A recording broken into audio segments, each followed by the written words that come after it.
jóvenes, pero también con ese nombrecito, pues qué ganas tienes de vivir, ¿no? Bueno, pues vamos al mensaje de la palabra de Dios. Les pido que tomen su hoja de mensaje y dispongamos nuestro corazón a la palabra de Dios. Bien, vamos a hacer una oración y esta es la razón por la que quise que pasáramos al mensaje con un canto de victoria como este que cantamos, ¿no? Eres todopoderoso, Señor, eres grande y majestuoso. ¿Saben por qué necesitamos un canto así en el alma? Porque estamos viviendo tiempos de grave maldad. Tal vez alguien diga, a la palabra maldad no hace falta ponerle un calificativo, como un superlativo, como decir grave maldad. La maldad ya es grave por sí misma, pero créanme que hoy lo estamos viviendo. Grave maldad. Hace unos días, en un restaurante en la Ciudad de México, un restaurante fino, ¿no? Pero hagan de cuenta una de las fondas donde luego comen su comida corrida. Una mujer fue asesinada por su esposo, por cierto, muy joven, el esposo no, y 3 balazos. Lo dramático, lo impactante es cómo un problema, el que haya sido, la situación que haya sido, pudo tener ese desenlace. Y otra cosa que es impresionante, cómo en un lugar así, ¿verdad? A la vista de todos, es impresionante. Hace unos días también, hace 4 días en Los Mochis, una mujer joven también, profesora, fue asesinada por su pareja en una situación de deuda, 50,000 pesos. Pero ese no es el tema, sino 9 puñaladas con las que la mató. Es impresionante eso. Hace unos días, 2 sacerdotes jesuitas fueron asesinados en el atrio mismo de la iglesia, allá en Chihuahua. Yo tuve el privilegio de estudiar en la Universidad Iberoamericana y puedo sentir no solo el impacto, sino el profundo dolor de la comunidad jesuita de la Compañía de Jesús. Todos ellos dedicados a la educación como forma de evangelización y como forma de bendición a la sociedad, ¿verdad? Si algo ha distinguido a la comunidad jesuita es su vocación por la educación. Y bueno, pues sucede esto. El Señor lo dijo. Si ustedes anotan ahí en sus hojas de mensaje San Mateo 24:12, anótenlo solamente. Allí en San Mateo 24:12 el Señor Jesús dijo que en los postreros tiempos, por haberse multiplicado la maldad, el amor de muchos se enfriaría. Esta expresión, maldad multiplicada, creo que es lo que estamos viviendo. Y por eso vamos a orar y vamos a pedir al Señor, fíjense bien, no solo que el Señor detenga ese tipo de maldades, sino que genere por su Espíritu Santo conciencia de la maldad que en ciernes, en gestación, puede estar también en nosotros. Es decir, cuando nosotros pensamos en la maldad, caemos en un error interpretativo muy común. Pensar que la maldad en una persona así, hagan de cuenta como que fue una característica siempre. No nos damos cuenta que la maldad tiene un desarrollo gradual y que por tanto cualquier ser humano, incluidos nosotros, si no nos tomamos de la mano de Dios y si no dejamos que la gracia y la obra del Espíritu Santo actúe en nosotros, nosotros podríamos ir en un ascenso progresivo de maldad. Porque es interesantísimo a nivel psicológico cómo en la medida en que sube la maldad, en esa misma medida sube la banalización de la maldad, la indolencia. Es decir, la maldad tiene una característica terrible y es esta: conforme crece, desarrolla en proporción la banalización de esa maldad. En palabras cotidianas, conforme yo me voy volviendo más y más una persona mala, delincuencial, pecadora, yo voy generando conceptos que justifican en mí tales actos. Y esto es el perfecto acompañamiento de la maldad. La maldad deja de ser vista como tal y tú te quedas desprovisto de la capacidad de decir: Dios bendito, ¿qué me está pasando? ¿Cómo puedo hacer esto? ¿Ven? Es como si la maldad creciera y junto con ello la sombra que la va a proteger. Esa sombra que la protege, la filósofa judía Hannah Arendt le llamaba la banalización de la maldad. Y es ese concepto. La maldad crece, pero crece y crece porque junto con su crecimiento genera su justificación, su banalización. Entonces la persona no va viendo como maldad. La persona pues simplemente siente que es natural. Cada día se vuelve más mala o más malo, pero no lo percibe. Y así es como se llega a estos casos que sí horrorizan, que sí sacuden a la conciencia social, pero que al final la realidad es que cualquier ser humano podría vivirlo.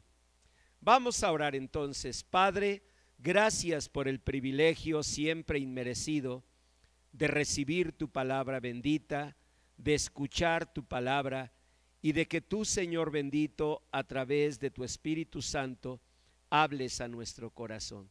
Señor, concede en el nombre de Jesús que la vida de cada uno de nosotros sea puesta en la conciencia de la maldad que podemos estar viviendo y también puesta en la gracia, en el ofrecimiento amoroso que tú haces a cada uno de nosotros para volvernos a ti, para tomar la oportunidad, la bendición que todavía, Señor, tú nos das de dejar la maldad y no ser vencidos de lo malo, sino vencer con el bien al mal.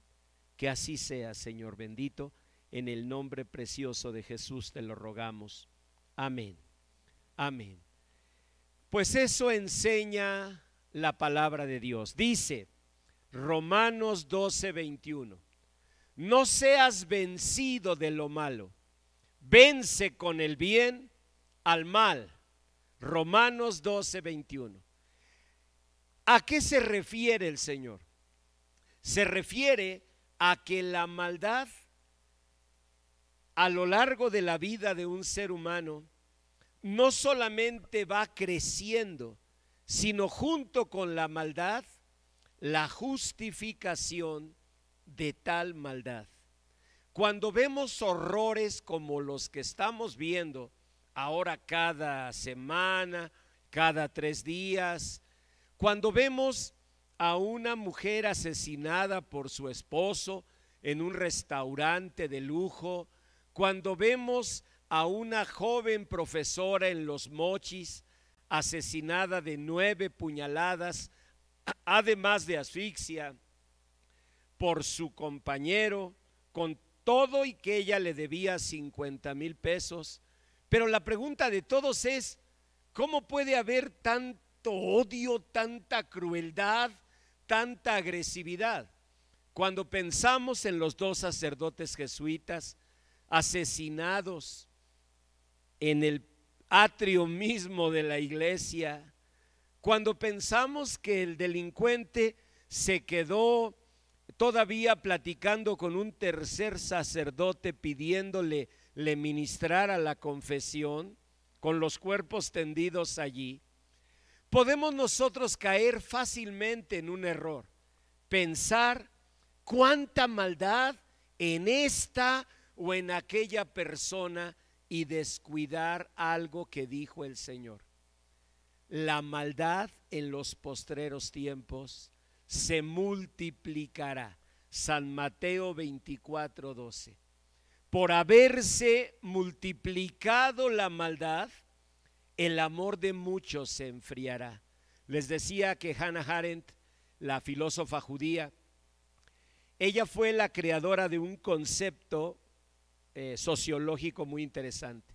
Se llama la banalización del mal, que significa, en palabras simples, lo que dijo el Señor Jesús, que no solamente se multiplicaría la maldad, sino que el amor se enfriaría. Es decir, perderíamos la capacidad de ver la maldad, perderíamos la capacidad de hacer conciencia de que algo está ocurriendo en nosotros y de que todos necesitamos volvernos a Dios. Pero no vamos a volvernos si no primero somos capaces de reconocer, de mirar, de tomar conciencia de maldad que puede estarse concibiendo, generando, creciendo en cada uno de nosotros. Es muy fácil mirar ese tipo de escenas tan dantescas y horrorizarnos y pensar cuánta maldad en esa persona, pero cuando se trata de nuestra maldad, la tendencia es a no mirarla, y si no la miramos, estamos siendo condenados a ir desarrollando maldad, porque hagan de cuenta que no tenemos un síntoma. Yo recuerdo hace años había un auto que a lo mejor varios de ustedes tuvieron, un Volkswagen, un bochito. ¿Quién tuvo un bochito en su vida? Muy bien, maravilloso el bocho, ¿no es cierto? Y el bocho tenía un foquito en el tablero que indicaba que le faltaba aceite. Y tú tenías que andar atento a todo, pero también al foquito. El problema es que era un sistema tan sencillo que a veces el foquito dejaba de funcionar. Y entonces el carro entraba en un peligro mortal, se podía desvielar. ¿Por qué? Por falta de aceite. Ah, no te preocupes, ahí está el foquito que te indica, pero si ese foquito fallaba, no había quien te indicara. El Señor en su palabra dice que la conciencia humana está cauterizada, o sea, el foquito no le funciona. Y eso es lo que hace que muchas personas, siendo sinceros, vayamos creciendo en maldad, y solo nos damos cuenta cuando la palabra de Dios nos sacude y nos lleva a una reflexión sincera. Contra esa conciencia tenemos muchos, pues vamos a decir, subterfugios con los que podemos escapar de esa conciencia. Aún la fe, la religión, puede ser una manera de evadir esa conciencia. ¿Por qué? Bueno, porque yo soy creyente, así que como creyente, pues yo no podría vivir tal cosa, y no nos damos cuenta que a lo mejor estamos subiendo demasiado en el nivel de envidia y no lo vemos, en el nivel de coraje y no lo vemos, en el nivel de celos y no lo vemos. Cuando vemos a un hombre que dispara 3 balazos a su esposa en un restaurante, o a un hombre que 9 puñaladas da a su compañera, nosotros sí nos horrorizamos y siempre pensamos, yo no sería capaz de semejante maldad. Pero la maldad es progresiva, no aparece un día de pronto. La maldad es algo progresivo, y si yo no lo detecto a tiempo, si yo no reflexiono y digo, Señor bendito, ayúdame porque me está pasando, cada día me siento más reactivo a menosprecios o más reactivo a ciertas personas.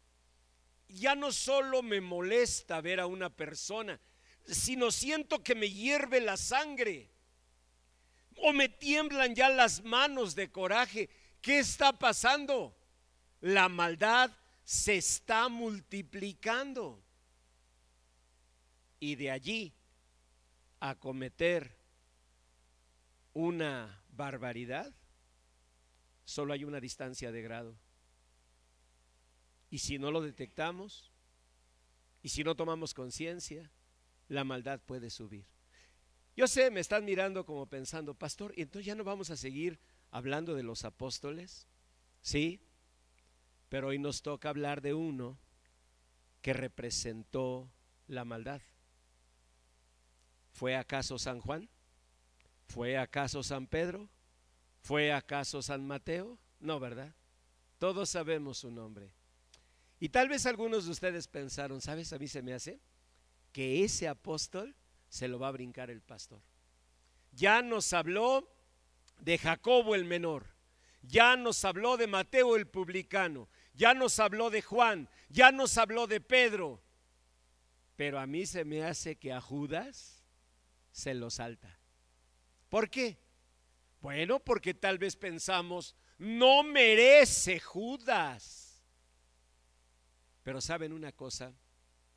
Judas representa exactamente la mejor explicación de la génesis de la maldad, de cómo la maldad se genera y se desarrolla en un corazón. ¿Por qué? Porque si bien Judas al final fue una persona aborrecible, si al final es capaz incluso de colgarse de una cuerda, quitarse la vida, si fue capaz de vender a nuestro Señor, de recibir monedas de plata a cambio de nuestro Salvador, si fue capaz todavía de llegar y dar un beso de traición al Señor, si fue capaz de todo eso, eso tuvo un punto de origen. Eso es lo que no entendemos. Esa es la forma en que los seres humanos evadimos la realidad de la maldad. La maldad nos aterra. ¿Saben por qué? Porque la maldad es un espejo donde nos vemos todos. Aún el apóstol San Pablo. El apóstol San Pablo, ustedes saben, escribió en Romanos 7:24: miserable de mí, ¿quién me librará de este cuerpo de muerte? Porque lo que no quiero hacer, eso hago, y lo que quiero hacer no lo hago. Él tuvo la honestidad que no tenemos muchos de nosotros. Un problema de la naturaleza humana es que ante la maldad, como es un espejo que nos hace vernos a nosotros mismos, tendemos a negarlo. ¿Y saben cómo lo negamos? Con una polarización. Idealizamos a personas como buenas y las creemos incapaces de maldad alguna. Tenemos sacralizadas a ciertas personas y tenemos a los malos como horrendos, como fantasmas, como espantos, como horrores. Entonces dejamos de ver la realidad humana. La realidad humana ni es esa persona incapaz de maldad, porque eso no existe. La palabra de Dios dice: no hay justo ni aún uno. Así que esa persona incapaz de maldad piensa en tu abuelita, tu abuelito, tu maestra, tu maestro, tu pastor. ¿Se dan cuenta? Tendemos a idealizar a personas o personajes, engañándonos. Porque tan humana es tu abuelita, con mucho respeto a su memoria, como tan humano eres tú, tan humana eres tú. ¿Por qué idealizamos? Porque quisiéramos que eso existiera. Personas incapaces. ¿Por qué satanizamos a los malos y los miramos como horrendos? Pues porque se lo merecen, y tienes razón, se lo merecen, pero eso no nos ayuda a comprender la naturaleza humana. ¿Por qué? Porque esos horrendos, malvados, sanguinarios que vemos en estas noticias, yo te puedo asegurar que tuvieron un desarrollo gradual, que no fueron así siempre. Vamos, que un día podían convivir con nosotros, que un día quizás sintieron nerviosismo de un crimen, que un día recibieron el impacto de un acto, pero ¿qué les fue pasando? ¿Qué creen que pasó? Tal vez les temblaba la mano en el primer asesinato, la segunda vez les tembló menos, hasta que un día se hicieron indolentes a la maldad. ¿No será lo mismo en un infiel? Tal vez le tiembla la cara la primera vez, pero la segunda ya es más fácil. ¿No lo creen? Alguien que observa pornografía, tal vez la primera vez haya inquietud, nerviosismo, hasta que un día ya no le duele. El siguiente domingo llegó aquí a la iglesia y sintió pena al cruzar esa puerta. Qué bueno porque había entonces verdad, dignidad. Pero después se fue acostumbrando, fue perdiendo la pena, fue perdiendo la vergüenza.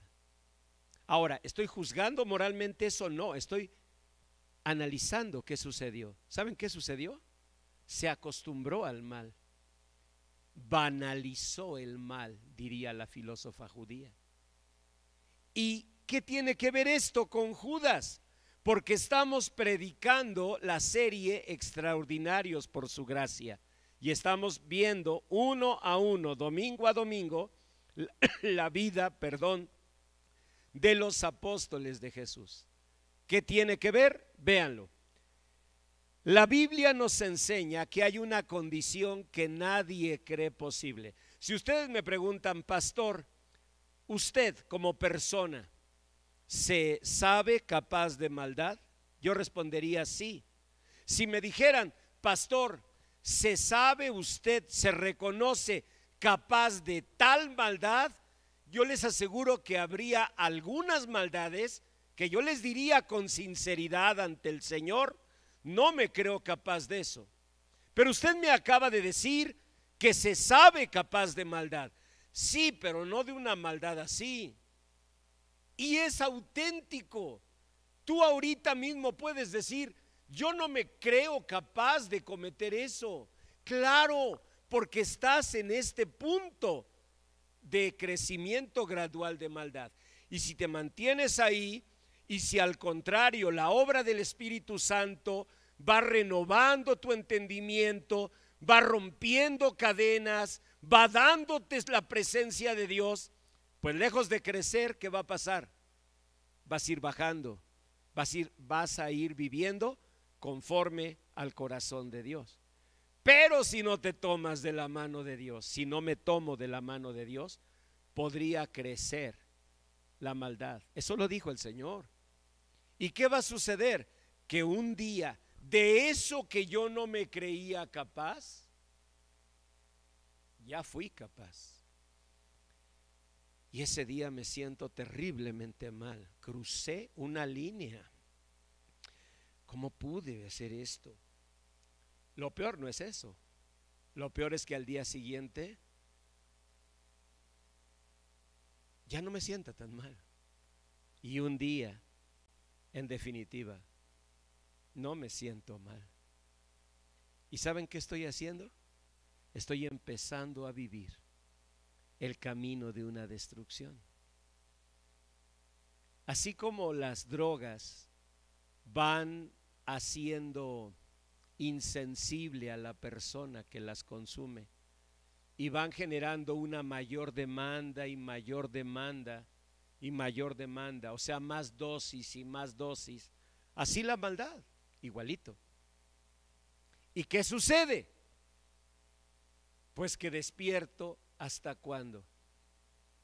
Pues hasta que la maldad ya me llevó a una consecuencia tan radical, tan brutal, que no puedo más que verlo.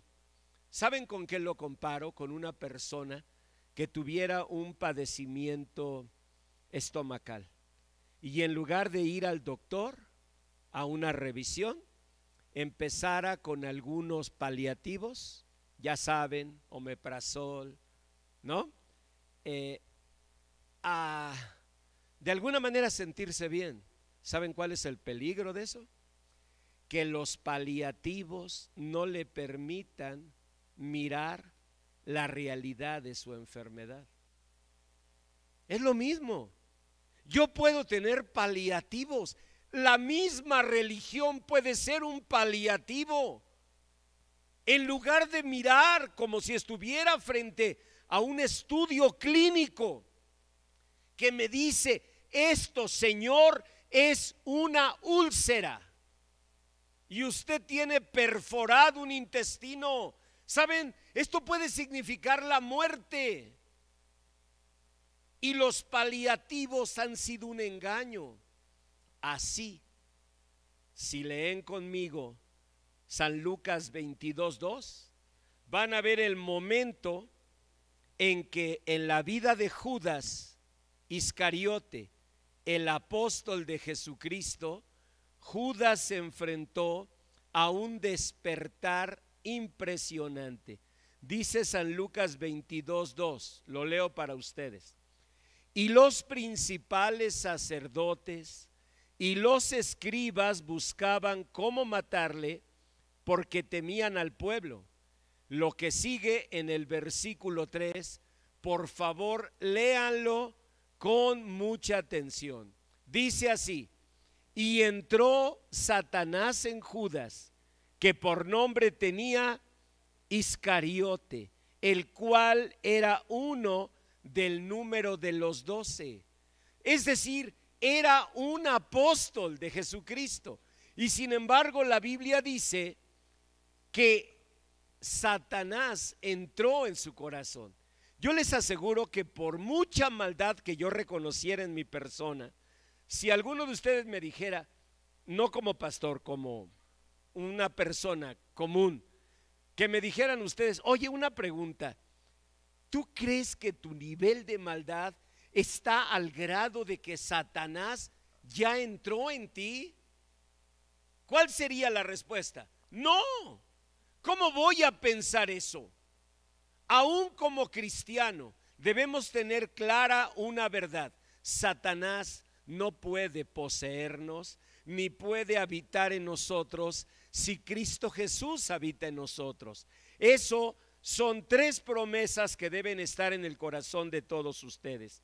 Hechos 26:18 dice que el Señor llamó al apóstol Pablo para que él compartiera la palabra y las personas como tú y yo se convirtieran de las tinieblas a la luz y de la potestad de Satanás a Dios. Tú y yo, al recibir a Cristo Jesús en nuestro corazón, al reconocerlo como Salvador, hemos sido librados de la potestad de Satanás. De tal manera que tú y yo no podemos ser poseídos, lo cual significa tomar potestad. Esto es una promesa de Dios. ¿De acuerdo? Segunda promesa, Colosenses 1:12, con gozo, dando gracias al Padre que nos hizo aptos para participar de la herencia de los santos en luz, el cual nos ha librado, léanlo conmigo, el cual nos ha librado de la potestad de las tinieblas y trasladado al reino de su amado Hijo. Es decir, nosotros tenemos promesas divinas. Hemos sido librados de la potestad de las tinieblas. Las tinieblas no pueden tener potestad de tu vida si Cristo Jesús vive en tu corazón. No puede, no puede, es imposible. ¿Y dónde lo dice el Señor que es imposible? Lo dice aquí en Romanos segunda de Corintios 6:14. Vean la lectura anterior, la segunda. ¿Qué compañerismo tiene la justicia con la injusticia? ¿Y qué comunión la luz con las tinieblas? ¿Y qué concordia Cristo con Belial? ¿Verdad que no hay ninguna? O hay sombras o hay luz. Si la luz de Cristo está en tu corazón, no puede haber sombras. Tú le perteneces a Cristo. Ve la última lectura. Ni la muerte, ni la vida, ni ángeles, ni principados, ni potestades, ni lo presente, ni lo porvenir, ni lo alto, ni lo profundo, ni ninguna cosa creada nos podrá separar del amor de Dios que es en Cristo Jesús, Señor nuestro. Esto es importante que lo tengamos presente. Ahora, ¿qué pasó con Judas? ¿Por qué Satanás entró en él? Porque él llegó a un nivel de maldad que lo permitió. Y una pregunta de nosotros sería, ¿y cuál es ese nivel de maldad, pastor? Vamos a leerlo en la Biblia. Vean la penúltima lectura. Dice la Biblia en San Juan 13:25 que estando el apóstol Juan recostado cerca del pecho del Señor, le dijo al Señor Jesús: Señor, ¿quién es?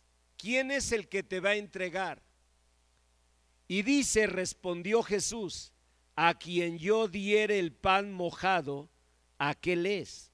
Y mojando el pan, lo dio a Judas Iscariote, hijo de Simón. Y después del bocado, ¿qué dice la Biblia?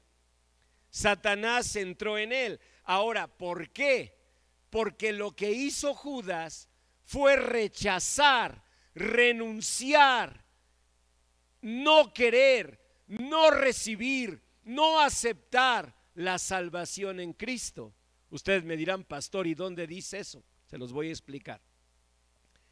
En la cena judía, primero, el anfitrión, en este caso el Señor Jesús, se hacía acompañar a los lados.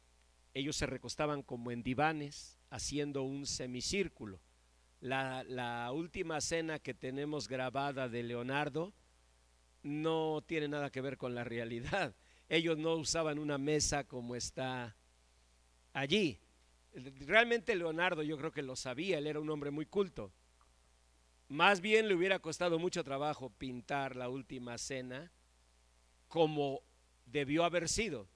Así que era más fácil ponerlos en una mesa y pues todos ahí como aparecen en la última cena, ¿no?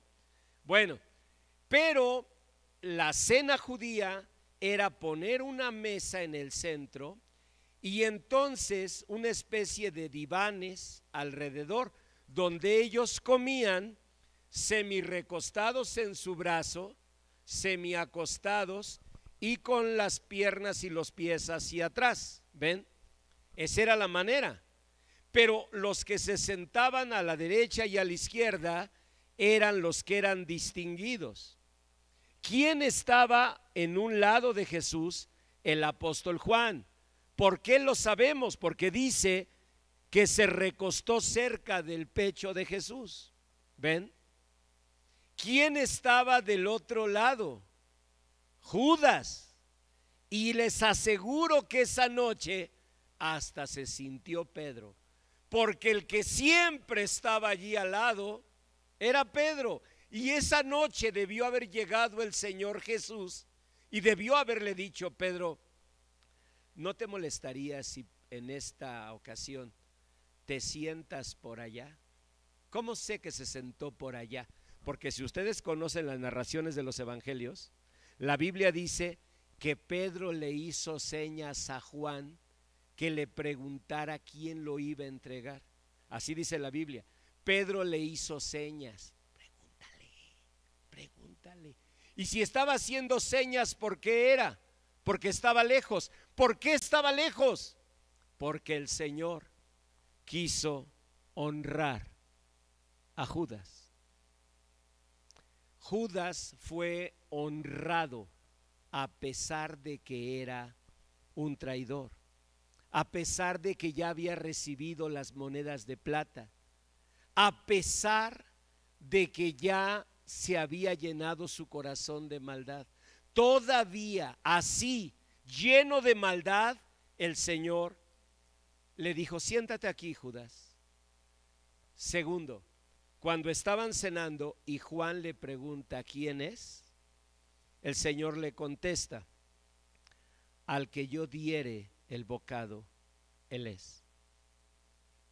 ¿Qué significaba eso de dar el bocado? Miren, los judíos comen y desayunan con quien ustedes gusten, pero cenan solo con su familia.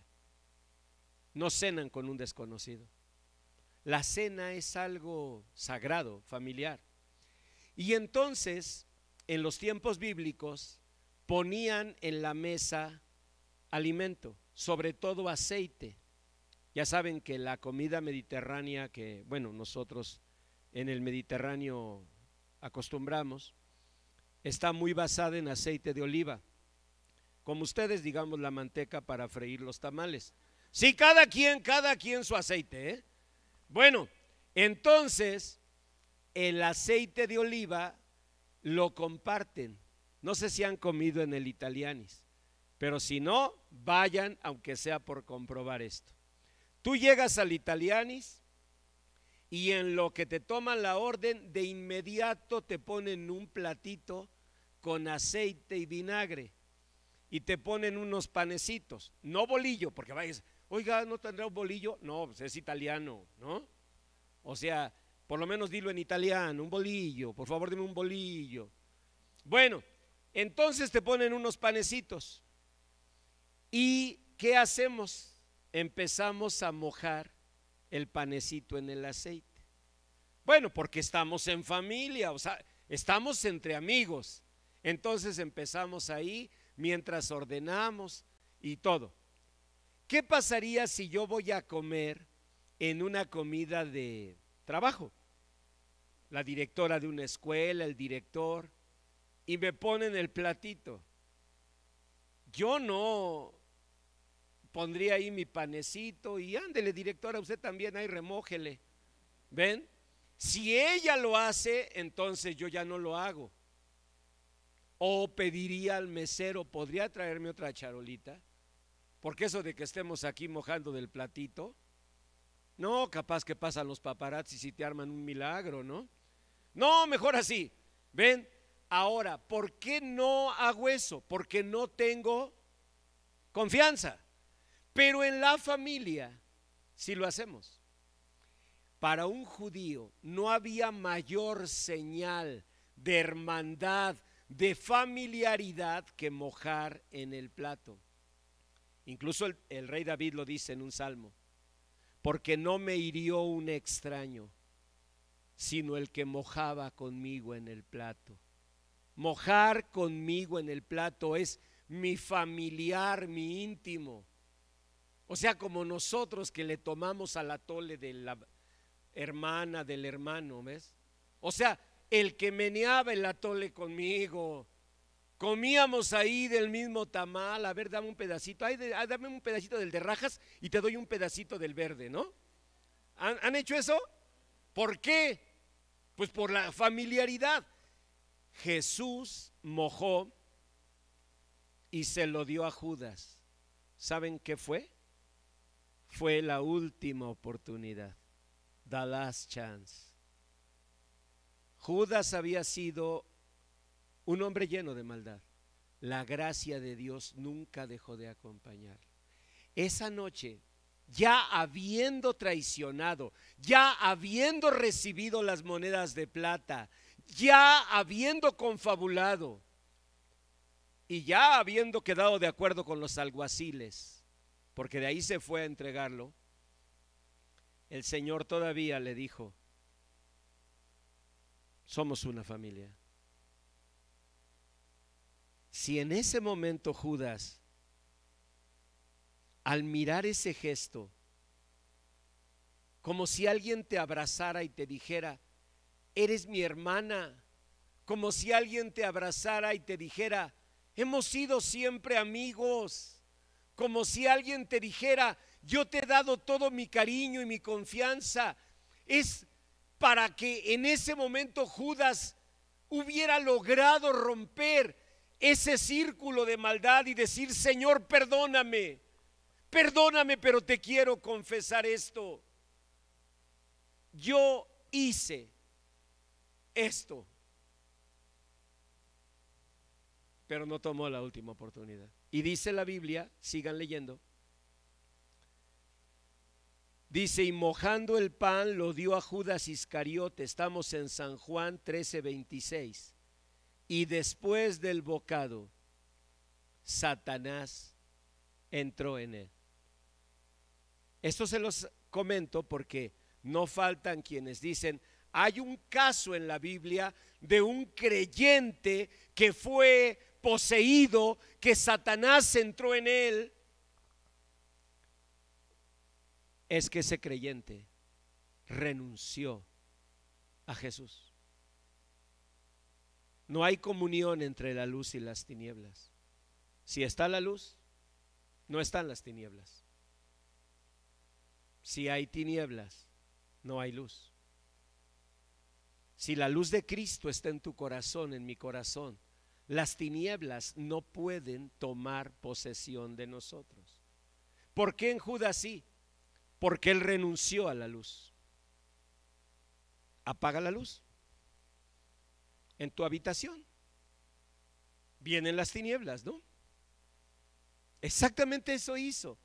Ahora, cuando nosotros vemos ese nivel de maldad, ya de renunciar, de rechazar la luz de Cristo, de que el Señor le dio el bocado en un gesto de amor, de gracia, de misericordia, es como si alguien que sabe la maldad que tú has cometido contra ella, todavía te tendiera la mano, todavía te dijera: esta es tu casa, de corazón, puedes quedarte, yo sigo siendo tu familia, yo te sigo queriendo.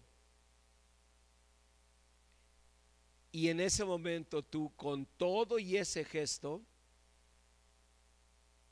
le rechazarás. En ese momento Satanás entró, porque él apagó la luz, renunció, rechazó a Cristo Jesús. Ese proceso de maldad nos lleva a preguntarnos: ¿cómo se genera la maldad en el corazón humano? En estos tiempos que se ha multiplicado la maldad, es una reflexión que no dejamos de hacernos. Yo creo la han escuchado hasta a nivel mediático, ¿no? Comunicadores diciendo: ¿qué está pasando? ¿Por qué hay tanta maldad? Bueno, la respuesta bíblica está en San Mateo 24:12. En los postreros tiempos se multiplicará la maldad. Así que no estamos viviendo algo sorpresivo. Esto lo había dicho el Señor, se iba a multiplicar la maldad. Pero a lo largo de la historia ha habido dos interpretaciones del origen de la maldad. A una le llamamos el optimismo socrático, porque fue desarrollado por Sócrates y platicado a nosotros por Platón. ¿Saben qué creía Sócrates? Él decía, el ser humano hace el mal porque no conoce el bien. Esa era su apuesta, su postura. El ser humano hace el mal porque no conoce el bien. ¿De dónde? Si el ser humano conociera el bien, no haría el mal. Pero esta teoría, aparte de optimista, ha sido vista por ingenua. ¿Están de acuerdo? Porque esto no es cierto. No todos los hombres malos, las mujeres malas, tuvieron un ambiente de corrupción, de basura, de depravación. La verdad es que hay personas muy malas que no logras explicar por qué lo fueron, porque su entorno era bueno, era noble, era digno. Esa es la verdad.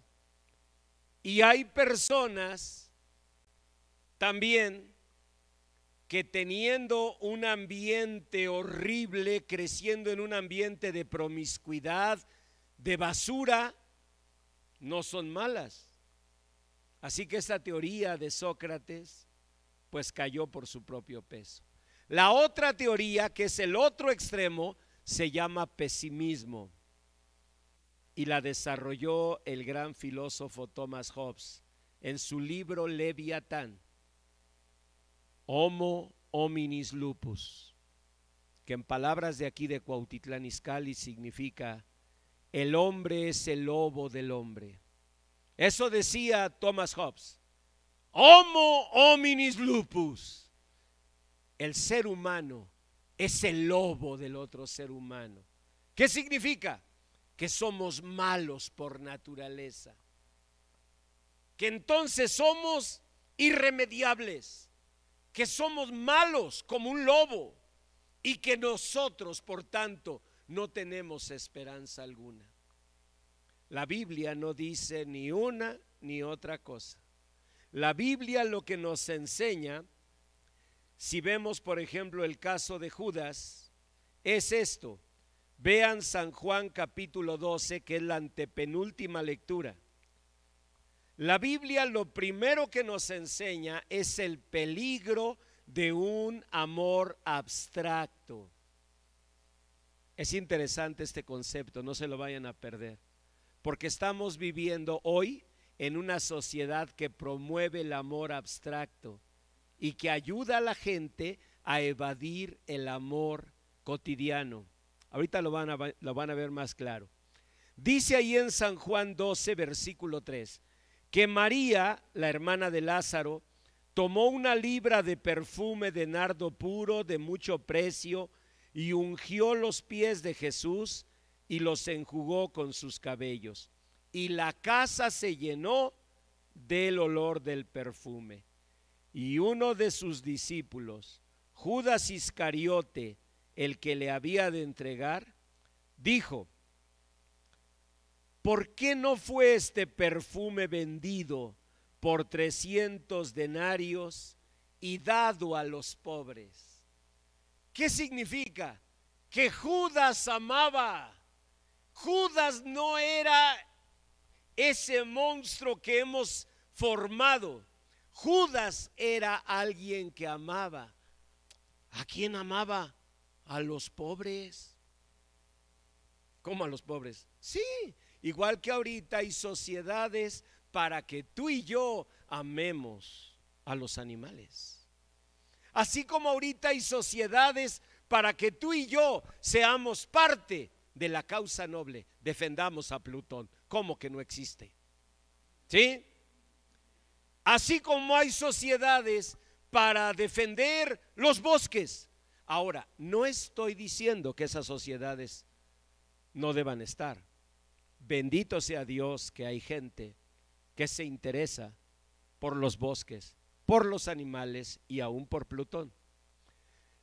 Pero si esas causas si esos ideales son la sustitución del amor real y cotidiano, entonces sí hay un problema, porque la persona está evadiendo el reto de amar, porque amar es un reto. Amar a los pobres no es un reto. Amar a las foquitas que tenemos allá en el norte, ya casi pegado con Alaska. ¿Ustedes qué tienen por acá? Pónganle el tlacuache. Pónganle el tlacuache. Amar al tlacuache es, por supuesto, algo digno. Pero si es la manera de evadir el amor real y cotidiano, tenemos un problema. Miren, las personas desarrollamos mayor maldad en la medida en que dejamos de vernos cara a cara. De hecho, la gran mayoría de los asesinos evaden la mirada. Y por eso muchos recomiendan mirar, porque puede ser un despertar a la conciencia del otro, de la alteridad, la conciencia de que es un ser humano. Ellos han cosificado, ellos viven en una abstracción, como Judas. Judas amaba a los pobres y se indignó cuando ese perfume lo ungieron en el cuerpo de Jesús. ¿Por qué no se vendió en 300 denarios y se lo hubiéramos dado a los pobres? Él amaba a los pobres, pero era su forma de no amar en lo cotidiano, en lo real. Y si tú pierdes conciencia de lo real, tu maldad, la mía, puede crecer, crecer, crecer. Los violadores, los que atacan a personas, a niños, antes de llegar a ese nivel de maldad, seguro vivieron un proceso de cosificación de la realidad, observación de pornografía, adicción a ese tipo de estímulos, que ¿qué son? No son la realidad, es la cosificación del ser humano. Seguramente mucho tiempo de aislamiento. ¿Ven? ¿Qué dijo el Señor? No es bueno que el hombre esté solo. Por equidad de género decimos, no es bueno que la mujer esté sola. Le haré un compañero, una compañera, ¿cierto? La soledad, el aislamiento nos cosifica. ¿Por qué creemos que Judas se aislaba? Pues por su nombre, porque si él era llamado Iscariote, era porque él había nacido en Cariot. Y ustedes me dirán, ¿y eso qué tiene que ver? Era el único de una tierra lejana. Todos los demás, ¿qué eran? Galileos. El único lejano era Judas. ¿Y saben qué pudo haber sido la génesis de su maldad? O sea, lo que permitió que se desarrollara ese sentimiento de no integrarse. Por eso es tan importante la integración social. Por eso, ahora que hemos vivido esta pandemia, no sé si ustedes sintieron como urgencia de muchos educadores, incluso del gobierno mexicano, de ya los niños tienen que regresar. Y uno a veces decía, ¿para qué nosotros les podemos seguir enseñando? Pero esto no es posible, el ser humano tiene que socializar. De hecho, los niños de preescolar saben cómo aprenden realmente por la comparación social. Los niños aprenden justamente en las habilidades que el otro niño desarrolla, mucho más de lo que le enseña la Miss. El niño de 3 años, de 4 años, él está trabajando y está escuchando a la Miss las instrucciones, pero su principal fuente de aprendizaje es la otra nena que está allí y está viendo, ya vi, que toma el lápiz, que mueve las figuras, y así el niño aprende. Esa es su principal fuente de aprendizaje, la comparación social. ¿Se imaginan lo que estábamos viviendo? Claro, claro. La vida es prioridad. Sí, lo entendemos. Pero ese es el gran problema. El gran problema es que el aislamiento es nocivo. Judas era el único que no era Galileo. ¿No les parece que del otro lado era una distinción? ¿No les parece que Judas, en lugar de interpretar yo no soy Galileo, debió haber interpretado, y no siendo Galileo, el maestro me invitó? Como si estuviéramos aquí el 15 de septiembre, es el día de la independencia de ustedes, ¿no? Imagínense que estamos aquí el 15 de septiembre y están ustedes listos para cantar el cielito lindo. Y entonces a un extranjero como yo le dicen, ¿podría usted comenzar el cielito lindo? No, ya en serio, que nos acompañara un colombiano. No, yo soy de aquí, porque las personas en la transmisión con los filtros y todo eso han de decir, este ha de ser gringuillo. No, yo soy de Sinapecuaro, Michoacán, a mucha honra. Pero déjenme comentarles esto. Imagínense que de veras, ya en serio, está con nosotros un colombiano, un chileno, aunque América Latina es una, pero aún así, ¿verdad? Y está aquí con nosotros, ¿no? De visita. Y le decimos, pues él se siente a lo mejor medio excluido, ¿verdad? Porque ve que todos con banderitas y 15 de septiembre y él, pues yo no soy de ustedes. Pero ahora imagínate que de pronto le decimos, tú como visitante de Chile o de Colombia, de Brasil, podrías comenzar la ceremonia. ¿Cómo lo debería tomar? Como una deferencia, como un honor. Judas debió haber tomado conciencia de que él, al ser el único de una tierra lejana, el Señor lo estaba distinguiendo.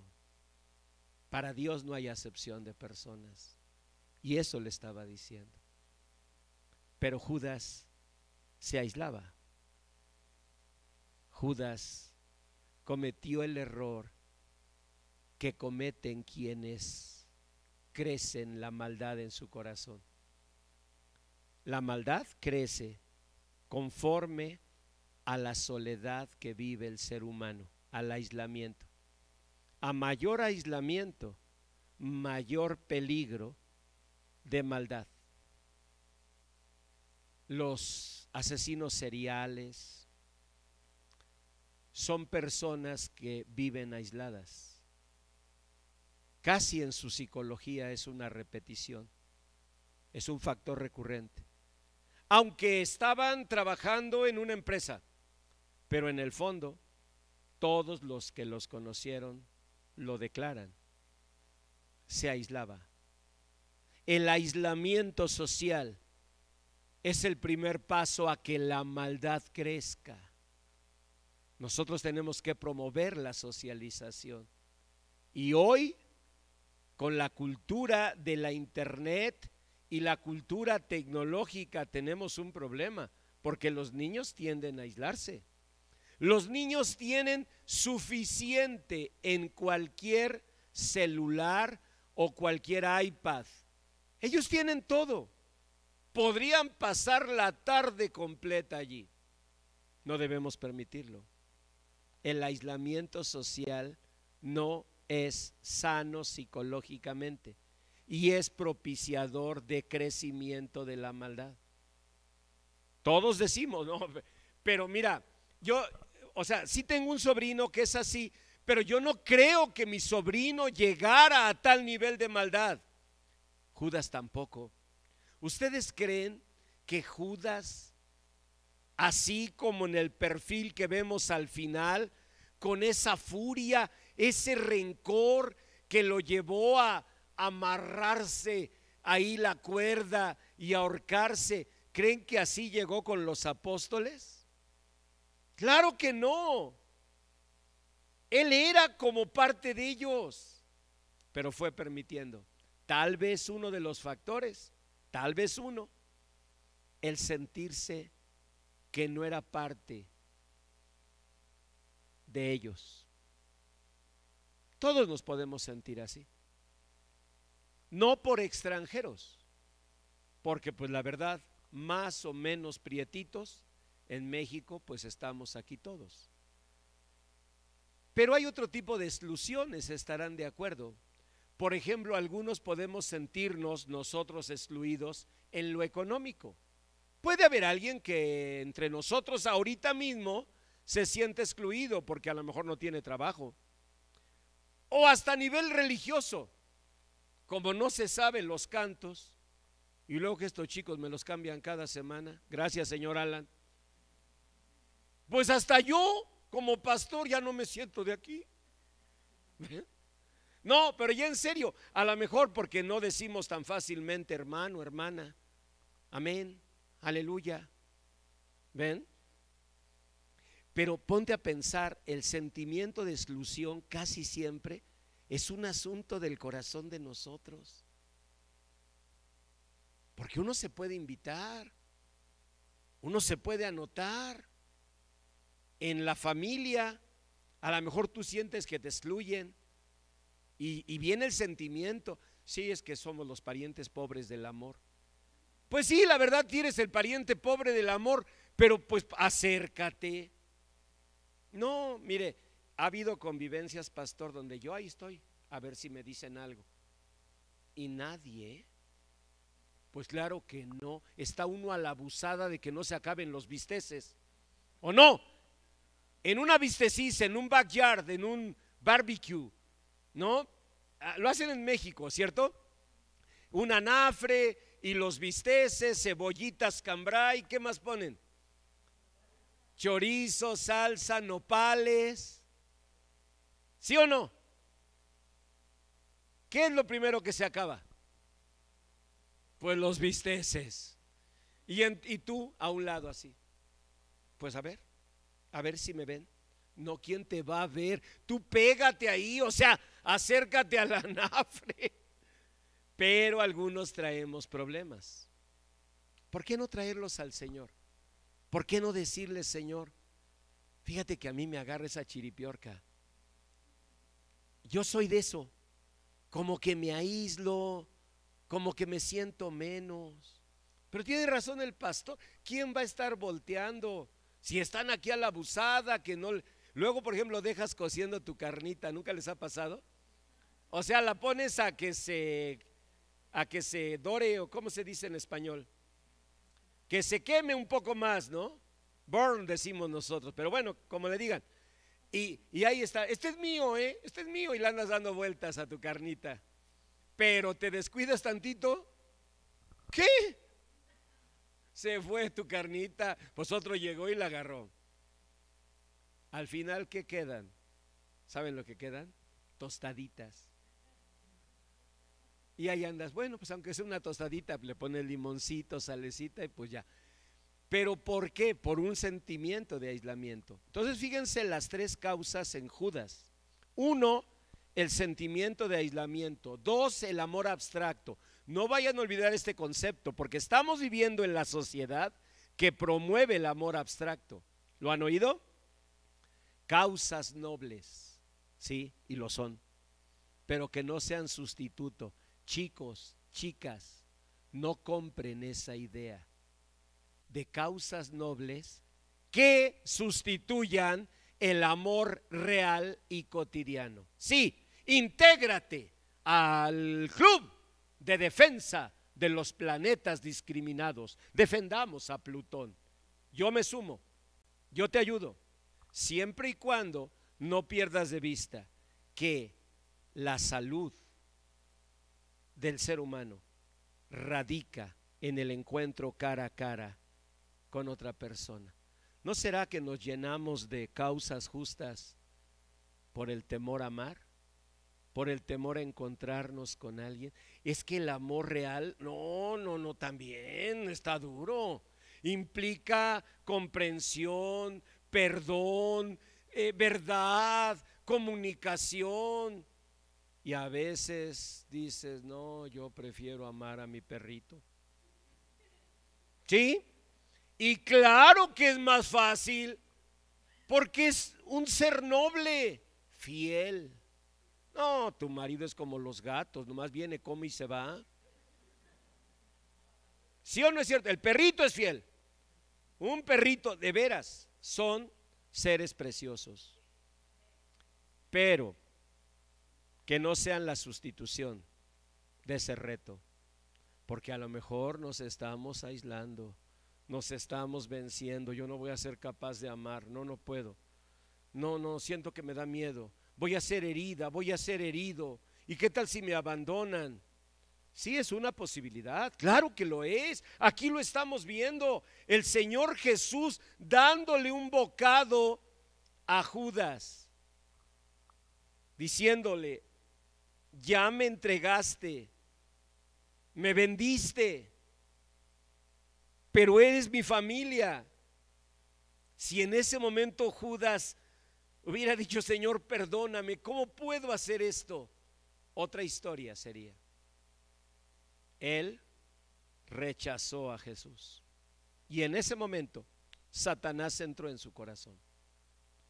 Segundo, bueno, primero el aislamiento, segundo el amor abstracto y tercero el no percibir, lo que se llama la banalización del mal, el no percibir las oportunidades que Dios nos da. Miren, yo agradezco a Dios que a los 19 años el Señor transformó mi vida y por su misericordia me alcanzó. Pero yo a los 19 ya había vivido toda la maldad que pude vivir. Y además había estado en peligros de muerte. El primero, un día como a los 14, 15 años, que andábamos de maldosos y huyendo de una banda, de una pandilla, así le decíamos allá en Peralvillo City, huyendo, tuvimos que escapar por una azotea. Y entonces dos amigos míos tomaron fuerza, tomaron distancia y corrieron y saltaron de una azotea a la otra. El segundo también, y ahí voy el tercero yo. Y aunque espigado y atlético, chequen dato, me preparo, corro y al saltar no llego. Yo nunca voy a olvidar cuando vi cómo no llegaba a la otra azotea.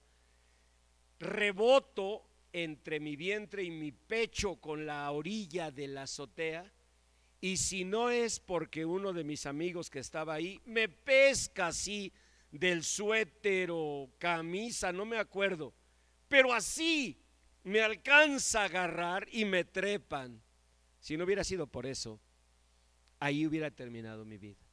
Luego, segunda experiencia, ya con 16, 17, nos dio por robar tiendas. No asaltar de llegar con pistola en mano, no, pero de robar. Y entramos a robar y nos echábamos a correr. Y en una de esas, yo me imagino un señor ya estaba harto de esos robos, sale, nosotros íbamos corriendo y dispara 3 balazos. El primero lo sentí en mi espalda. ¡Ah! El segundo también en la espalda. El tercero por la nuca. Pero realmente ninguno. Fue del susto. No.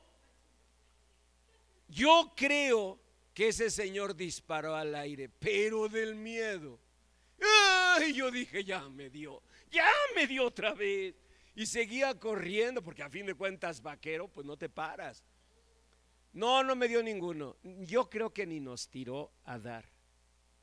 Pero yo me pongo a pensar, cuántos peligros. Luego siguieron cosas horribles como el consumo de sustancias tóxicas.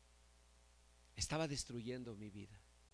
Y lo peor, ya cerca de los 18, entre 18 y 19, cuando empezaron a venir pensamientos recurrentes de no vale nada la vida. La vida no vale nada. Como dice Jesús Adrián, se empieza siempre llorando y así llorando se acaba. Por eso es que en este mundo la vida, díganlo por favor, no vale nada. ¿Cómo no? Y ahí empecé yo con esas ideas. Y entonces el Señor llegó a mi vida. Y aunque yo no merecía nada, me extendió su mano como el bocado a Judas. La diferencia es que por su gracia y misericordia yo tomé su mano bendita y lo recibí como Salvador. A veces me pregunto si a lo mejor era the last chance, ¿cómo es? La última oportunidad. Yo no lo sé. Eso es lo malo. Siempre pensamos, no, pastor, no creo que sea la última. Mire, el Señor es bien buena gente y yo creo que Él nos da una y nos da otra y nos da otra oportunidad. Yo lo sé. Su amor es muy grande, su amor es infinito, pero también sé que en la vida de todas las personas hay una última oportunidad. Y mientras vivamos tomando paracetamol y de esa manera ya sintiendo que ya no me duele, ya fíjate que amanecí mejor, quizás se está perforando el intestino.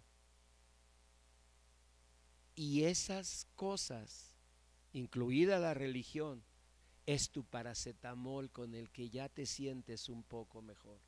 Pero se está horadando, perforando el intestino. ¿Sabes lo que tú y yo necesitamos? Venir al médico de médicos y decirle: Señor, cada día, si soy sincero, estoy multiplicando la maldad en mí. Ahora al grado de que ya puedo cantar alabanzas, estar en la iglesia o incluso predicar tu palabra y ya no sentir ni vergüenza, ni dolor, ni conciencia. Así vivió Judas. La maldad de Judas no fue la del ser horripilante, fue la de la persona que, igual que nosotros, comenzó a gestar maldad y que esa maldad fue creciendo, multiplicándose, hasta que llegó a cometer lo que uno dice: yo no me imagino haciendo eso. Siempre es lo mismo, decimos lo mismo. Yo no me imagino haciendo eso. Y cuando menos ves, ya lo estás haciendo. ¿Por qué? Por no venir a Jesús a tiempo. Yo te invito a orar. Dile: Señor bendito, en tu nombre precioso recibo tu palabra, Señor, y la recibo como una oportunidad que tú me das. Yo sé, Señor, que estás hablando a mi vida. Permite, Señor, en el nombre de Jesús, que mi corazón, que ha vivido maldad, que tú conoces, sea, Señor bendito, restaurado, liberado, y que en tu nombre se cumpla tu palabra. Que sea yo librada, que sea yo librado de la potestad de las tinieblas y traído a tu luz admirable. Señor bendito, confieso delante de ti mis pecados. Reconozco la maldad en mi corazón y te pido, Señor, que conforme a tu palabra me hagas libre, porque tu palabra dice que si tú nos das libertad, seremos verdaderamente libres. Dile: Señor Jesús, yo te recibo como Señor y Salvador de mi vida. Amén. Amén. Da un aplauso al Señor.